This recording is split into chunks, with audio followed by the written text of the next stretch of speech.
Ladies and gentlemen, to this discussion. Please, before we begin this, please click on the red button just below this video to subscribe for more future videos. And my name is Apil Simon, student at Makerere University, doing Bachelor Degree Petroleum Geoscience and Production. Please, if you like this video, also click the like button. And also for more videos that you want me to discuss for you in future, please don't forget to drop a comment just below this video. And today our major topic is going to be on the rock circle.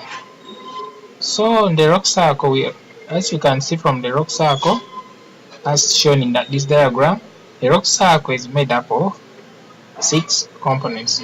We have the first component being the magma. Then the second component here is igneous rocks, as you can see from here. Then the other third component here is we have weathering and erosion.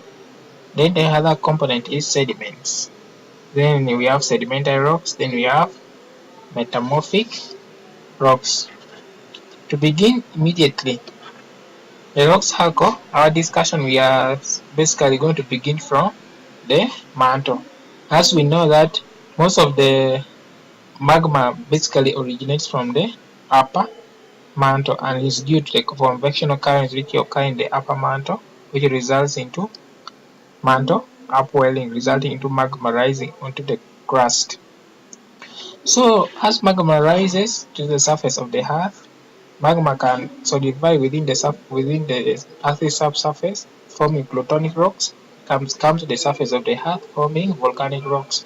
And plutonic rocks and volcanic rocks form what we call igneous rocks. So in basically this process, as magma rises from the subsurface to the earth crust, we see that because as you move from the mantle onto the earth's crust, we see that the temperature keeps on decreasing and geothermal gradient gradually changes. So therefore we observe that because of the magma keeps on approaching a cooler environment compared to its previous environment, the rate of heat loss from the magma is seen to increase. So therefore we see that the magma cools rapidly and shrinks to form solid igneous rocks. These rocks can either be formed on the surface of the earth, those are volcanic rocks. Now when magma rises to the surface of the earth in form of lava, which is solidifies to give us volcanic rocks. And also, as I said previously, we said that magma can also solidify in the subsurface, forming plutonic rocks, plutonic igneous rocks. But those plutonic igneous rocks can only be exposed to the surface of the earth via erosion. So this igneous rock which is formed can undergo 2 changes when it reaches the surface of the earth. The first change it can undergo is uplift. We know that the earth is always unstable, that is the earth's crust, due to the tectonic movement which is triggered by the movement of magma in the mantle. And for that reason, you observe that the igneous rocks can be tilted off from its original surface and exposed to the surface of the earth, or there can be a tectonic overturn resulting into lifting of the igneous rock to the surface of the earth. When it is exposed, we observe that this time it is exposed to conditions which are different from its original conditions, so therefore subjected to air, moisture and very many conditions which can favor chemical weathering, and also physical weathering can also occur. For example, physical weathering which occur due to change in heating and cooling cycles of rocks on the surface of the earth results into dismantling of larger rock grains, igneous rocks on the surface of the earth, into fragments.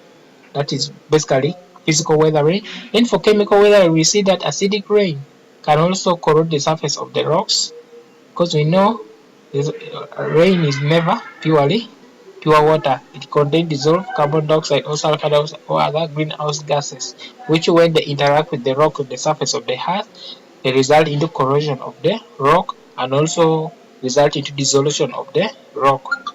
That is basically chemical weathering.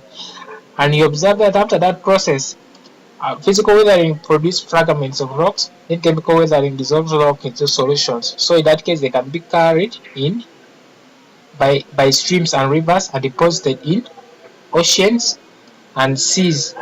And when they reach such environments, now this is the sediments, because I know sediments are produced from dismantling. Now, after that, they become deposited. When they deposit oceans and sea, they can be later buried following subsequent deposition. They can be compacted. And other processes, we know that diagenic processes which involve lithification of the rocks through cementation can result into generation of sedimentary rocks. And also sedimentary rocks, when they are further buried due to subsequent burial, and also when not too much burial, there is be increase in compaction, and compaction results into generation of large amount of heat, and so therefore geothermal gradient now will be increasing with increasing overburden pressure when the rocks are continually buried due to subsequent deposition. And for that case, because of that heat that is generated as that process resulting into metamorphism of the sedimentary rocks, resulting into change in the patterns of the arrangement of the minerals and the grains within the rock, and resulting generation of what we call metamorphic rocks. So these metamorphic rocks are formed from igneous rocks and sedimentary rocks. Now these are just due to burial under too much heat and pressure. Even sedimentary rocks also alteration of the rocks due to burial under high heat and pressure. And you observe that now metamorphic rocks, when now they are buried through very high temperatures, which is capable of breaking the bones, altering the lattice crystal structure, the crystal lattice of the minerals which are present in the rock. This results into total melting of the rock, which results into regeneration of magma, and magma now returns back to the mantle. Then in that case, you observe that metamorphic rocks also at the same time, when they are exposed to the surface of the earth, said by tectonic uplift, they can also undergo weathering and erosion, and the cycle will continue. Then also, as already discussed, sedimentary rocks also can also undergo weathering and erosion. So thank you so much for the hot discussion, and please don't forget to subscribe to reminding you, and also don't forget to drop a comment just below this video so that we always keep in touch.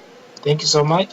And for more information about lifestyle and any form of business that you want to do in life, please just visit my blog at simonapu.blogspot.com so that we shall always be in touch. Thank you so much.